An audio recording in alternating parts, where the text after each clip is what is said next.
1 KG से लेके 10 ton तक फौरी तौर पे परचेज कर सकते हैं। अस्सलाम वालेकुम, welcome to Al Bashar channel. आज मैं आया हूँ कोरंगी के ऐसे नहायत ही पसमानदा इलाके के अंदर, जो कि कोरंगी नंबर 2.5 के अंदर से आता है। और मैं यहाँ पर आया हूँ विज़िट करने, ये एक इंजीनियर साहब से मिलने के लिए। और उन्होंने मुझे बताया, कंप्लीट इन्फॉर्मेशन दी कि रिसाइकलिंग या मेटलिंग को किस तरीके से कराएं। जो मेटल हम वो वेस्ट करके फेंक देते हैं, उस फेंके हुए गार्बेज को किस तरीके से यूटिलाइज करके रिसाइकल करते हैं। आज हम कंप्लीट इन्फॉर्मेशन से लेंगे और ये कंप्लीट हमें बताएंगे, और ये मशीनों का इस्तेमाल किस तरह। चलिए स्टार्ट करते हैं। अस्सलाम वालेकुम सर, कैसे हैं? अल्लाह का करम दुआ है जनाब, अल्लाह का बड़ा करम है। सर सबसे पहले तो अपना तारुफ कराएं।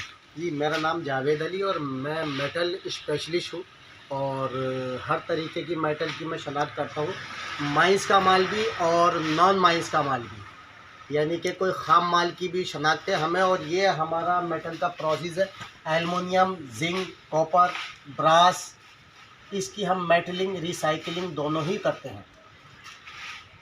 सर जी, आप अपने मेटल जो आप मेटल के अंदर शॉर्टिंग करते हैं, ये मेटल्स के कितने टाइप के हैं, कितने नाम हैं इनके? मेटल के नाम है कॉपर, ब्रास। कॉपर एक मेटल है, ब्रास एक अला है।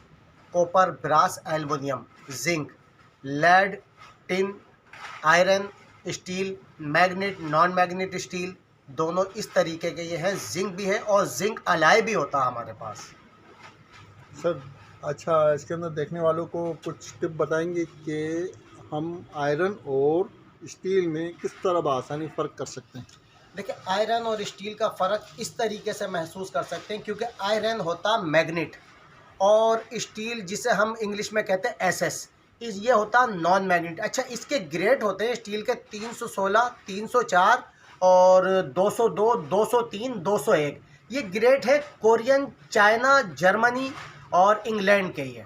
तो इस ग्रेड की पहचान हमें है, जो हम बआसानी बगैर देखे कर सकते हैं। लेकिन एक अगर नॉर्मल सा बंदा एसएस की पहचान करना चाहे तो वो मैग्नेट से टच करके कर सकता है। मैग्नेट आयरन को पकड़ेगा, लेकिन जो एसएस होगा नॉन मैग्नेट उसे नहीं पकड़ेगा। सर आपके पास इतनी ज़्यादा नॉलेज है, तो आपको यहाँ बैठे हुए कैसा महसूस हो रहा है? शुक्र अल्हम्दुलिल्लाह, ये नॉलेज हमारे ख़ानदान की नॉलेज है और हमारी नस्ल में ये 100 ईयर से काम चला आ रहा। 100 ईयर से हमारे यहाँ काम चला आता है। जब हमारे यहाँ बच्चा पैदा होता तो अल्हम्दुलिल्लाह उसे एक शनाख्त दी जाती है मेटल की, कि देखें ये क्या है और ये क्या है। जैसे कि एक ख़ानदानी पहचान होती है, इसी तरीके से हमारे यहाँ बच्चों को पहचान होती है। बच्चा हमारे यहाँ हाथ में उठा के बोलता, पापा ये क्या है, ये कॉपर है। इस तरीके से हमारे यहाँ बच्चा ट्रेन होता है मेटलों में ही।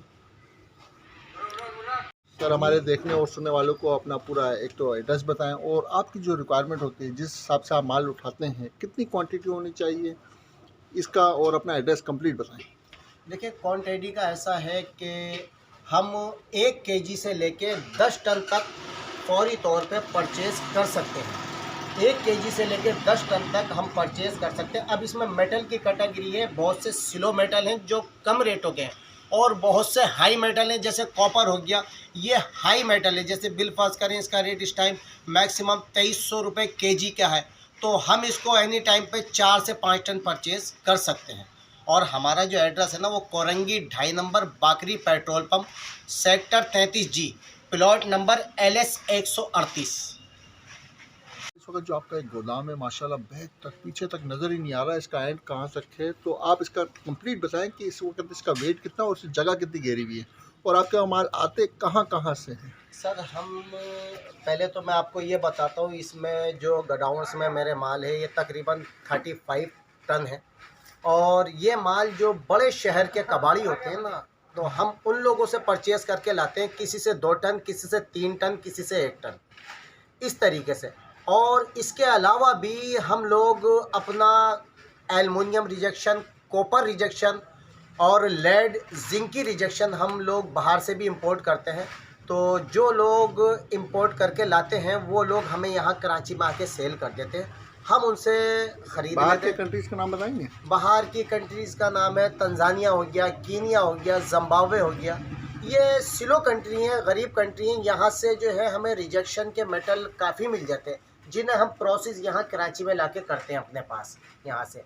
अगर कोई इसी तरीके से हमसे लेना चाहे तो हम उसे भी दे देते हैं अपना मेटल। जी सर, ये जिंक के बारे में ज़रा डिफिनेशन दें इसकी। सर ये जिंक है, हमारे पास जिंक मटेरियल आता है जो फर्नेस से रिजेक्शन निकाल के दे देते हैं, तो हम वो रिजेक्शन परचेज करके इस मशीन में, इसको कहते हैं बॉल मिल, इस मशीन को बोलते हैं बॉल मिल, और ये इसका फेस पाउडर बना देती है।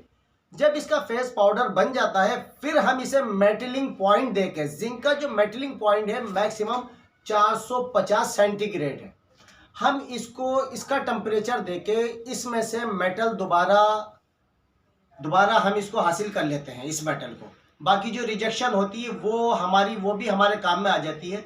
इसमें परसेंटेज होते हैं जिंक के, फिर ये जाके ये दूसरे लोग भी इसका प्रोसेस कर लेते हैं, लेकिन हम यहाँ इसका एंड कर देते हैं। ये जिंक मटेरियल है। इसमें गोल्ड वगैरह भी कभी कभी निकलता होगा? सर गोल्ड मटेरियल उस मेटल में निकलता है जो माइन से हासिल किया जाता है, तो गोल्ड मटेरियल को हम कर लेते हैं अगर कोई बड़ी क्वांटिटी में हमें मिल जाए, क्योंकि उसका प्रोसेस बहुत महंगा होता है, उसके लिए केमिकल वगैरह ये वो हाई फाई मशीन लगानी पड़ती है उसके लिए, लेकिन अल्हम्दुलिल्लाह हम कर लेते हैं गोल्ड प्रोसेस भी। Very good, very good. आज आपने काफ़ी अच्छी इन्फॉर्मेशन दी।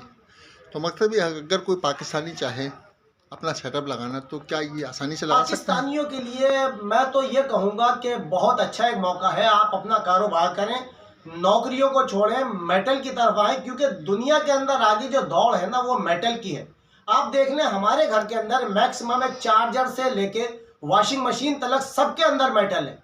तो मैं अपने मिलने वालों को ये कहना चाहूँगा कि अपनी नस्लों को बताएं कि कारोबार करें और पाकिस्तान को आगे बढ़ाएं। पाकिस्तान जिंदाबाद।